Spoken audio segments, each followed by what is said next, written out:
The evening at the Austin Cultural Center had that polished kind of chaos, the kind that looks effortless but is clearly orchestrated down to the last flickering candle. It was a cocktail presentation for the launch of some new interactive exhibition, something Kira had been working on for months. She said it was a big deal for her team, that my being there would be appropriate, whatever that meant. Not wanted, not meaningful, just appropriate. I should have paid more attention to that word. I arrived around 7, wearing the jacket she once said made me look trustworthy but not boring. Whatever that meant. The place was packed with the kind of people who sip instead of drink, who nod instead of talk. It was all sleek lighting, high ceilings, and enough art on the walls to remind you that your small talk had better sound smarter than it was. I spotted Kira near the sculpture installation. Deep red lipstick, perfectly curated earrings, a black dress that was maybe a little more dramatic than usual for a work function. At first glance, she looked radiant, magnetic even, but the closer I got, the more I noticed something tight in her smile, something performative, like she was playing a part. She saw me, crossed the room quickly, and kissed my cheek like I was a coworker's husband, not her own. "Glad you made it," she said, already scanning the room behind me. "Let me introduce you to some people." Felt like a checklist. 2 names I barely caught, a few nods, and then she drifted back into the crowd like she was relieved to be rid of me. That was the first crack in the evening. The second came moments later when I found myself sipping a too-warm glass of white wine, standing alone beside a digital display about the center's upcoming exhibits. I caught her laughing with her team, but the laugh was too sharp, too loud. She wasn't really with them. She was trying to be seen. The kind of laugh you do when you know someone's watching. But who? And then I saw him, Neil, the new supervisor. I'd heard about him before, just in passing. Kira didn't talk much about work politics unless she was venting about budget cuts or IT failures. But Neil had come up more than once, always described as sharp, visionary, or my least favorite. One of those people who just gets it, middle-aged, tall, clean-cut with those quiet eyes that seemed to miss nothing. The type of guy who wore dark suits without ties and always seemed like he was in on a joke no one else had heard. He hovered near Kira more than I expected for a supervisor. Not cloying, just present. Subtly magnetic. She smiled more freely when he was around, and I noticed something else. Her body shifted toward him even when she was talking to others. Not overt, but enough. About an hour into the night, I saw the 2 of them move toward the stairs that led to the mezzanine level, the VIP section reserved for donors and key personnel. She didn't even glance back at me. I remember thinking maybe they're setting up something for later, checking the lighting for a speech, whatever. I told myself not to overthink it. But 20 minutes passed, then 30. I made my way toward the bar for another drink. Something stronger this time. I wasn't even looking for them. Not really. But in that dimly lit corridor off the main space, near a half-lit room used for storage or staging or something, I saw them. Kira and Neil. She was laughing at something, standing much too close. His hand rested on her lower back, then slid to her waist as she leaned in. Int asterisk mate. Familiar. Her voice was low, hushed, but I caught the words, "He won't find out." And just like that, her eyes met mine. The blood rushed out of my head so fast I actually thought I might pass out. For a split second, she didn't move, didn't flinch, just froze. Then, like someone flipping a switch, she stepped back, tucked her hair behind her ear, and smiled. A different smile this time, tight and professional. "Oh, hey," she said, as if I hadn't just witnessed something I couldn't unsee. "We were just going over logistics for next week's exhibit rotation." Neil had a few ideas. Her voice was smooth, too smooth. Neil offered a small nod, then a polite smile at me. I nodded back, automatically. No words. Nothing in my throat wanted to work. He walked off without another word, and Kira stood there like she expected me to nod, to accept that explanation and rejoin the party. Like I hadn't heard what I'd heard. Like I hadn't seen what I'd seen. I didn't say anything. Not then. Not there. I just turned and walked back to the bar, the noise of the event suddenly feeling a mile away. Everything around me was buzzing, But my head was somewhere else. Somewhere cold, and quiet, and far too clear. I think something inside me broke in that moment. Or maybe it just shut off. A kind of emotional fuse blown clean. I didn't know what to do. I didn't know what I even believed yet. But one thing was for sure, this wasn't nothing. This wasn't innocent. This was a beginning. And worse, it had already started without me. After that night at the cultural center, I told myself to let it go. To be rational. To trust her. We'd been married for almost 9 years. You don't throw that away over a few whispered words and a touch on the waist. But trust, I've learned, isn't something you lose all at once. It unravels. Thread by thread. The days that followed were strangely quiet. Kira didn't mention the event. She didn't ask what I thought of it or how I felt. She acted like it hadn't happened. As if the moment I saw in that hallway had been wiped clean from memory, like a chalkboard someone had swiped a hand across. But I couldn't forget. Not when the memory kept playing back in my head, not when it started coloring everything else with doubt. Little things started standing out. Things I dismissed before now landed differently. There were those business trips, suddenly more frequent. Conferences, she'd say, always last minute, always somewhere I wouldn't be interested in. And somehow always with Neil's name attached. Seattle, Denver, even a 2-day offsite in Austin itself, held at a hotel 30 minutes from our house. Why stay overnight? She told me it was required. Team bonding, long sessions, logistics. And then there were the Zoom calls, the ones that seemed to multiply overnight. She started taking them from her office with the door closed, wearing noise-canceling headphones, asking me not to come in. It's sensitive internal stuff, she'd say. Just easier if I'm not interrupted. That wasn't new exactly. She worked in curation and sponsorships, a job with plenty of sensitive clients, but the secrecy was. We used to work side by side during the lockdowns. Now I felt like a stranger in my own house. One day I noticed she had changed her phone password. Just casually. No warning, no conversation. I only realized it when I tried to set a reminder on her calendar, something I used to do all the time. I brought it up and she brushed it off with a laugh. Oh, IT's making us update everything every few months, she said. Security audit. Except I remembered her telling me once she didn't even sync her work stuff to her phone. So which was it?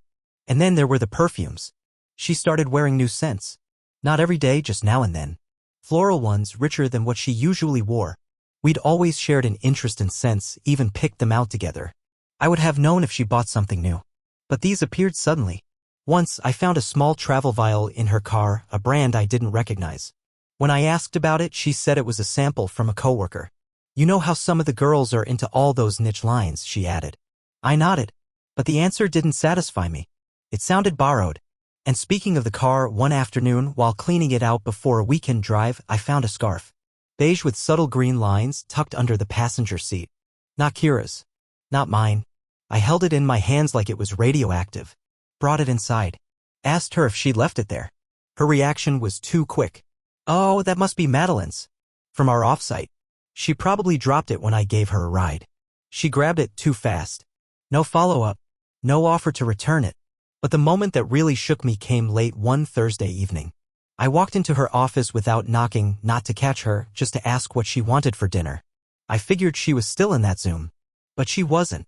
She was at her laptop, leaning forward, eyes flicking fast across the screen.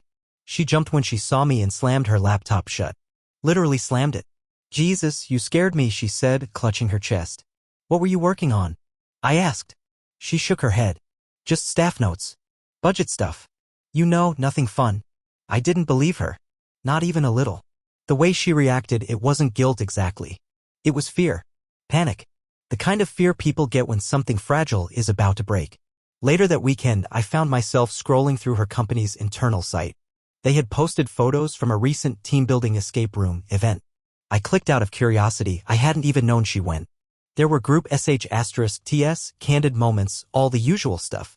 But one photo caught my eye, Kira and Neil, off to the side. Everyone else posed center frame, making goofy faces or peace signs. But those two were close. Really close. Their hands didn't touch, but their cocktails matched. And the angle, or maybe just the moment, made it look like they were sharing a secret. I asked her about it. She shrugged. That angle. You know how those things go. She said it so flatly. Like she couldn't care less whether I believed her. But I did care. The suspicion didn't scream. It whispered. It seeped into the cracks of our daily routines. Her texts came less often, her goodnight kisses turned into forehead pecks. She started going to bed later, saying she had emails to finish. I stayed up once, listening through the wall. Nothing. Just silence. But the silence felt dishonest. Like it was hiding something. At some point, I started tracking dates. I made a spreadsheet, a literal spreadsheet, of when she traveled, when she said she was working late, when she changed her phone habits. I didn't know what I was looking for, but I was desperate for something solid. Something undeniable. That's when I noticed a pattern. Almost every trip she took, every offsite, every conference, Neil was mentioned either just before or just after. Always in passing. Always casual. But too consistent. It was as if she couldn't help but say his name, as if he'd become part of her landscape. And still, I didn't confront her. Not fully. I dropped hints. Asked if she was feeling okay. Asked about work stress. Asked if we were good. She always said yes. Always smiled. But the smile was different now. It was a performance. And I had front row seats. Looking back, I'm not sure if I was hoping she'd confess or if I just needed to keep pretending I didn't know. Maybe both. It's strange, the things we do when we're afraid of the truth. The way we make peace with the unbearable just to avoid collapsing under it. But denial only holds up for so long. The cracks had started. And something was leaking through. The truth didn't come from her. It came from someone I hadn't noticed at first, a man in a silver jacket who'd been at the cultural center event weeks ago. I remembered him vaguely, average height, neatly trimmed beard, the kind of guy you assume works in tech or logistics. He wasn't part of Kira's team, at least not directly. I had clocked him because he kept hanging near the staircase, nursing a drink and looking like he was studying people more than mingling. It was late afternoon when the message came. A blank sender name. A single line of text, "You deserve to know." Below it, an attachment. A video file. The format was rough, probably pulled from a security cam or sh*t from a phone left idling on a shelf. I didn't open it right away. I just stared at the screen, my thumb hovering over the play button while my heart jackhammered in my chest. My first thought was, blackmail. My second thought, someone playing a sick joke. But curiosity has a gravity. After 10 minutes of pacing and sh*t of bourbon I didn't need, I hit play. The video was short, maybe 25 seconds. Grainy. Black and white. The frame was static, set at a hallway in what looked like a hotel. You could see the door clearly, the room number partially obscured by the angle. Then she appeared. Kira. Her face was unmistakable even in the grainy footage. She wore the same trench coat I remembered her packing for Seattle, one of her work trips 2 weeks earlier. She paused at the door, glanced both ways down the hall like something out of a noir film, and then opened it. A man entered the frame. Tall, broad shoulders, dark overcoat. Neil. No hesitation. She stepped aside, he walked in, and the door shut behind them. That was it. No explicit content. No kissing. No drama. Just 2 people, a hotel hallway, a shared entrance, and a closed door. But it was enough. Because I knew that hotel. It wasn't in Seattle. It was here. The Seattle trip she told me about, the one she insisted was booked by corporate, complete with flights, meetings, and internal reviews, had been a fabrication. The hotel in the video was the Bonneville on East 5th. I'd been there once for a friend's birthday dinner. A boutique place with couples packages and an on-site spa. No conference rooms. No business lounges. No reason for anyone from her office to book it unless they were there for other reasons. The timestamp on the video matched the week of her trip exactly. And worse, I recognized the luggage she carried. It was mine. My overnight bag. She'd borrowed it without asking. I remember thinking it was odd when I couldn't find it that weekend. She told me it was probably still in the guest room. I hadn't looked. Now I didn't need to. The evidence wasn't just circumstantial. It was unmistakable. My wife hadn't just lied to me. She had used me, my things, my trust, my schedule to cover her tracks. I sat there for a long time after watching the video, barely blinking. My heart wasn't racing anymore. It was steady. Too steady. Like I'd gone underwater and the noise of everything else had muted. The anger would come later. What I felt in that moment was betrayal in its purest form, silent, cold, total. I forwarded the video to a secure folder and backed it up. Twice. Then I searched the name of the hotel and checked availability history. The site had an account login for frequent guests. My hands moved on autopilot, digging for anything that would give me more. Then came the final blow. On her laptop, yes, I opened it, yes, I had every right, I found the browser still logged into her personal email. It was stupid of her. Sloppy. Or maybe she thought I'd never look. In her inbox was a forwarded reservation email. Not from her corporate account. From her personal one. She'd booked the Bonneville herself. Not a company agent. Not an assistant. Her. 2 nights. Deluxe suite. No mention of work. No mention of Seattle. The sender line on the original email she'd forwarded? Neil P. She had forwarded it to herself from his email. Like a souvenir. I sat in the dark for a long time, the screen glowing against my face. My thoughts weren't loud. They were calm. Focused. I realized then that all the signs I'd noticed, all the instincts I tried to bury had never lied to me. I had lied to myself. I had given her every benefit of the doubt, every possible excuse, because it was easier than believing this was happening. But it was happening. I didn't confront her that night. Didn't rage. Didn't throw the laptop. I went to bed before she got home, said I had a migraine. She tiptoed in later, kissed my forehead lightly, and whispered that she hoped I felt better in the morning. I almost laughed. The next day, I tried to act normal. Ate breakfast. Went to work. Came home. We made dinner together. She asked me about my day, smiled when I told a story about a coworker's meltdown over a printer. She still wore her wedding ring. So did I. But now it felt like a lie, a little band of metal trying to convince the world of something that had already died. And then something even stranger happened. That man in the silver jacket messaged me again. Another anonymous account. This time, no video. Just a line of text. Check the next trip. She's not going where she says. No name. No explanation. It should have unnerved me. Maybe it did. But mostly, it confirmed what I already knew. Someone had seen what I'd seen. Someone else knew this wasn't in my head. Kira was lying. Cheating. Planning something bigger. And now so was I. It was only a few days after I saw the video, the one of Kira and Neil slipping into that hotel room, when she casually dropped the next lie. We were having dinner, something simple, something quiet. She was talking about a partner strategy session in Chicago. Said it was one of those high-level meetings with department heads, regional managers, and apparently enough spreadsheets to make even her eyes glaze over. I nodded like I believed her. Like I hadn't already started looking for proof. She said she'd be gone 3 days. Flying out Thursday morning, back Saturday night. I asked which airline, purely conversational, like I used to. She smiled. United, she said without hesitation. Nonstop. I smiled back, and in that moment I think I hated how easy it was for her to lie. She didn't blink. She didn't stammer. The lies slid out smoother than truth ever did. Later that night, while she was showering, I slipped into her office. She'd left her work bag unzipped, her laptop in sleep mode. But it wasn't the laptop I checked. It was the side pocket, the one where she kept printed documents, receipts, boarding passes. And there it was. A printed itinerary already folded like it had been handled. I opened it slowly, carefully. Not Chicago. Savannah. Georgia. Different airline. Different return date. No mention of meetings. Just a line that read, Leisure, 2 guests. 2 guests. The words blurred slightly as my vision sharpened. I wasn't even surprised. I'd reached that point where the truth no longer shocked me. It just confirmed the inevitable. I didn't confront her. I didn't ask why she lied. I made my own plan instead. I took 2 personal days off work. Said I was visiting an old college friend who was in town. Kira barely looked up from her phone. She just smiled and said, that'll be nice. I booked a flight to Savannah. Not the same one. I didn't want to risk running into her at the airport. I arrived the night before she was scheduled to land. Slept in a bland hotel chain outside the city and woke early, adrenaline already humming in my veins. At the airport, I waited in the rental car area with a baseball cap pulled low and sunglasses I didn't need indoors. I watched the flight board until I saw hers marked as arrived. My heart thudded like I was the one about to get caught doing something wrong. And then she appeared. Kira stepped off the escalator, wheeling a modest suitcase, her phone in hand. She didn't look tired. She looked light, energized. Her outfit was casual but curated, jeans, heels, a tucked-in blouse that showed just enough. Her hair was loose. Fresh lipstick. A woman ready to start a weekend, not endure a work retreat.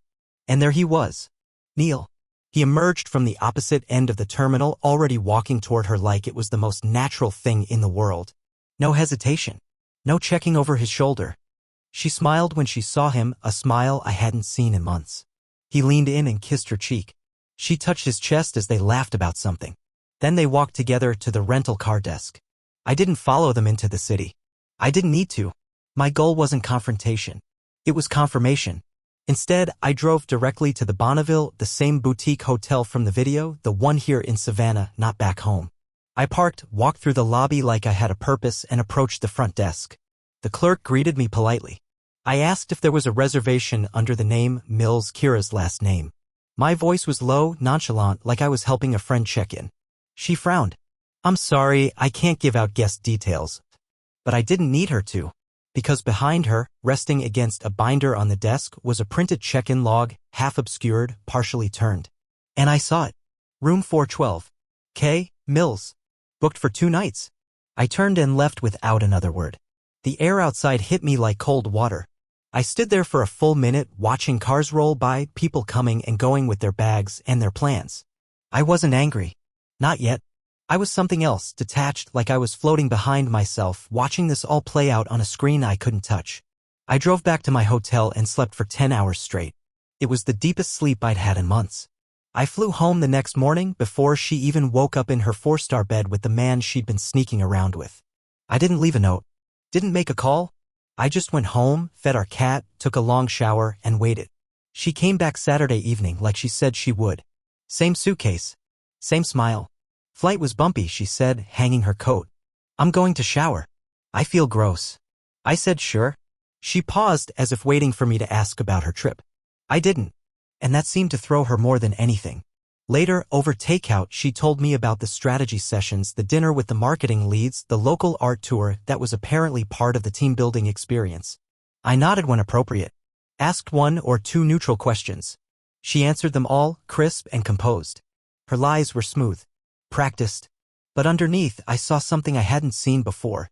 She was watching me. Closely. She sensed something. She didn't know what. But her instincts were starting to twitch. Mine already had. And that's when I knew she wasn't just cheating. She was planning something bigger. She returned from Savannah acting like nothing had happened. Like she hadn't spent 2 nights in a hotel suite with another man. Like I hadn't watched them meet at the airport, laughing like lovers, kissing like people who never had to hide. She even brought me a gift, a mug with Chicago beans stamped on the side in bold tourist font. A city she hadn't stepped foot in. I held it in my hand that night, nodding like it meant something while wondering how far this had all gone. Not just the affair. The deception. The planning. Because by then I'd started to understand something terrifying. This wasn't a fling. It wasn't an impulsive act of betrayal. It was structured. Strategic. Like a rollout for a new product. Like a campaign. And I was the target being quietly retired. It started with the lease. I found it 3 days after her return, tucked inside her personal filing drawer, the one she thought I never looked through. A white folder with an embossed real estate logo on the front, marked simply, Lease Agreement, 2025. It was for a 1-bedroom apartment in a complex downtown about 15 minutes from Neil's office. Signed. 2 weeks before her Chicago trip. I stared at it for a long time, then turned to the pages stapled behind. A floor plan. Parking information. Pet policies. She checked the yes box under pets. For our cat. She was planning on taking him too. The move-in date was less than a month away. I remember sitting on the floor after that, lease in one hand, empty coffee cup in the other, feeling the edges of my reality give way. I wasn't being blindsided anymore. I was being phased out. Replaced. And that wasn't even the worst part. The worst part was the shared cloud folder. We had started it years ago, back when syncing calendars and documents seemed like a smart way to stay organized. We used it for everything: grocery lists, vacation ideas, tax forms. At some point, Kira must have forgotten that it was still linked to my account. Because that's how I found the draft. Tucked under a folder labeled Personal Review Later was a PDF file titled div_agreement_km_nm_v2. I clicked it open with shaking hands, and there it was, a partially redlined draft of a divorce settlement. It wasn't just a placeholder. It had specifics. Sections about asset division, property, alimony. One clause, highlighted in yellow, read, financial coverage for non-working spouse for a transition period not to exceed 12 months. Me. She was offering me a parachute. A clean break. She didn't want to fight. She wanted a soft landing for me so she could step away looking like the composed, responsible adult who just outgrew the marriage. Like a PR exit. Not a betrayal. She hadn't sent it yet, that much was clear from the draft status and comments in the margin. But she was close. Too close. There were notes about consulting timeline with NM and aligning legal messaging. I didn't need a decoder ring to guess what those meant. Neil was in on it. Or at least part of it. This wasn't just about passion or temptation or emotional distance. They were making plans. I didn't sleep that night. I sat on the patio, phone in hand, lease folder on the table, watching the sunrise like it might bring answers. It didn't. But it brought clarity. Kira hadn't just fallen out of love with me. She had outmaneuvered me. Quietly, efficiently, like a chess player who'd mapped out the endgame 10 moves ago. And I'd been chasing pawns. So I changed my strategy. No confrontation. Not yet. No dramatic blow-up or shouting match. She wanted to control the narrative, be the one who left with dignity, grace, and a soft footprint. I wouldn't give her the satisfaction. I started documenting everything. The video. The fake itinerary. The lease. The draft agreement. I downloaded it all, labeled and dated each file, stored backups in multiple locations. I spoke to a lawyer quietly, discreetly. One recommended by a friend who had gone through something similar. She didn't need to know I was preparing too. The more I watched her, the more I noticed how calm she seemed. Not giddy. Not even especially affectionate with me, just calm. Like someone tying up loose ends. She started cooking dinner more often. Sent me random texts during the day, hope your meeting went okay, or saw a funny sign on the street, made me think of you. Like she was trying to keep the front clean while dismantling the structure behind it. But I saw through it now. One night, she walked into the living room holding a thin envelope. I signed us up for couples yoga, she said, smiling. Figured it'd be good for us to do something relaxing. I took the envelope, opened it, looked at the class schedule, and nodded. Sounds good. She kissed my cheek. I really want us to feel close again. I almost laughed. It was so scripted. That same night, after she fell asleep, I looked up the apartment complex listed in the lease. I went through every page of its website. I even found its social media account filtered through photos tagged by residents. One of the recent posts caught my eye. A blurry photo clearly taken during a move-in. A woman in the background looked familiar. Same height. Same build. Same necklace Kira wore. She was already there. Not officially. Not fully. But she'd visited. Maybe tested the commute. Maybe tried it on like a new jacket. And she hadn't said a word. I wanted to scream. But I didn't. I just stared at her sleeping figure across the room. Her back to me like always now. I wasn't sure how long I could keep pretending. But I knew one thing, I wouldn't let her dictate how this ended. She wanted control. But I had the truth. And I was done giving her the benefit of the doubt. The next morning, she told me she was pregnant. She said it over coffee like it was news we were supposed to celebrate. Her smile faltered when she saw my expression. I didn't react the way she expected. Because I already knew. The night before, while backing up my records, I found a draft email on her tablet addressed to Neil. Subject line, confirmed. In the body, just one sentence, I took the test. We'll talk after the Chicago trip. She hadn't sent it. Maybe she didn't have the courage. Or maybe she was waiting to be sure. But now she looked me in the eyes and said it like she was unsure how I'd respond, hopeful even. I'm pregnant, she said softly, her hand hovering near her stomach. I stared at her for a long time. Is it mine? She didn't answer immediately. She looked down at the table, then back up and said, I don't know. Those 3 words shattered whatever illusions were left. She started crying. Told me she felt invisible. That I didn't fight for her. That I stopped noticing her. Said I was too calm, that she felt unseen. I didn't argue. Because it didn't matter. You can't blame someone for your betrayal and expect sympathy. You can't create chaos and then mourn the silence that follows. I told her I'd already filed for divorce. That stopped her cold. She tried to object. Tried to say it was too soon. That we should talk more. But her voice lacked the fire it once had. Her eyes weren't afraid of losing me. They were afraid of losing control. I remained calm. I didn't yell. I didn't accuse. I simply said, you made your choice. And I meant it. The process was faster than I expected. I hired a lawyer before she could. I protected my assets. I made sure the divorce settlement reflected the full truth of what she had done and what she had planned. When she finally moved into the apartment she'd secretly leased, the paperwork was already waiting for her. 1 month later, it was over. I sold the house. Left the city. Moved to a small town by a lake where no one knew me. The silence was different here. Not the tense, watch your words kind we had grown used to, but the kind that lets you breathe. I started writing music again, something I hadn't done since our early years together. I fished. I sat in cafes alone and didn't feel lonely. I relearned what it meant to exist for myself. And then I met May. She didn't arrive like a spark. More like a breeze.